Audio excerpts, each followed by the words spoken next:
Okay friends, I am back with another Workbook Wednesday. Today we are just drawing a regular rose that looks like this up here. And once you get like the generic style down for this, you can kind of change up the way the petals look and make some really pretty intricate flower designs. So I am going to use, let's use purple today. And we're going to use our studio pen at a size 3% on our 8.5 by 11 canvas. So basically I set this up the same way as the last one, where I just went through and showed you all of the different steps individually, trying to break it down as much as possible to make this really easy for you to understand. So we are going to just jump right in here. So like our last rose, we're just starting with a circle. I'm actually gonna bump it up to 4, I think. Okay, so you can do a circle either way, and if you're in Procreate, you can hold your circle and make it perfect if you want to, but basically you just start with a round shape, and then we're going to make it the little centerpiece of your flower. If you've seen a rose, you know they kind of have that fold in the center. It's super easy. We're going to draw the center and then bring down 2 lines on the side of it. From there, you're going to make a C shape connecting the top point of this circle with the bottom point of your second line. So you draw your circle, your 2 lines, and then a C shape connecting them. And if you have any overlap that you don't want, you can just erase it. That's the good thing about Procreate or working with a pencil. The next step is just adding a line off of this little, it's basically a circle shape right here, to start the kind of like bulb shape that a lot of flowers have, especially roses. And so similar to the last workbook, we're just gonna repeat things to get muscle memory, so that when you go to doodle these on your own, you kind of remember all the steps. And it obviously, like, once you get comfortable, you don't have to do the same things every single time, but it gives you like a general shape. You're gonna have your, you know, the center of your flower, then the surrounding petals, and then they just keep kind of spiraling out from it. So once you get the hang of it, you can really do anything. Inspirational speech here for our flower workbook. Okay, so we've got what we did in the prior step, and then we're just adding this little swoosh. And what that's gonna do is just gives us like a little bit of like a fold for where our petals are gonna go in the next couple steps. But from there, we're just gonna do an upside down U shape. So again, just going back through,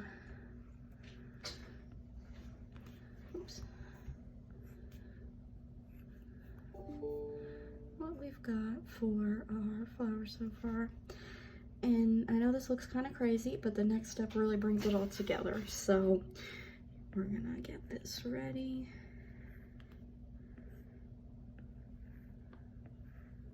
And then you just do that same C shape from step 3, but it's gonna be like sideways, and it's gonna go from this connecting point here where your original C and that line connect, and then it comes all the way around up to this little petal here. So then from there, we're just gonna add on another little swoop. So that's just another little fold for our petal. And I hope that doing these doodles this way is helpful. If you don't like this format, let me know and I'll switch back to just doing it on the side where I'm not tracing. So then we now have the center of our flower pretty much done, and we're going to start shaping out the rest of it. So one more time, let's draw our flower. I say one more time like we're not going to do it 10 more times. And then we're just adding a little squiggle down here. So it's almost like that exaggerated M shape that we keep visiting. You could call it an E if you want to. but that really kind of rounds this out a little bit, almost like making it like a cone. And then our next step is going to be to put like this big circle with like almost a point at the bottom around the whole thing. So we've got what we've been doing. It gets easier every single time. But then you're going to go from where this ends in your last step and just kind of make like a funky shape all the way around. It doesn't have to be perfect. That's the fun thing about flowers. That's why we like them so much. And then from there, you're just gonna start rounding out your petals. So this is where the fun part happens. And you can really experiment with all the different styles depending on what look you like best. My hands are a little shaky today, so please just bear with me. But so for these petals, you can see we're gonna stick to some shapes that, you know, we've done over and over again in all of our flowers. We've got like the round arch, we've got this M shape that's not really pointy, but exaggerated, rounded. What you can do is you can add points into them if you want to. You can add, you know, like extra little squiggles. You can play around with all of it and do whatever you like. But for these, I'm pretty much sticking with this rounded, like 2 little lumps all the way around the flower. So I'm not going to trace the whole thing for these. I'm just going to show you that you can repeat the same shape all the way around. And there's your flower. And if I wanted to make it bigger or more dramatic, I could just keep going.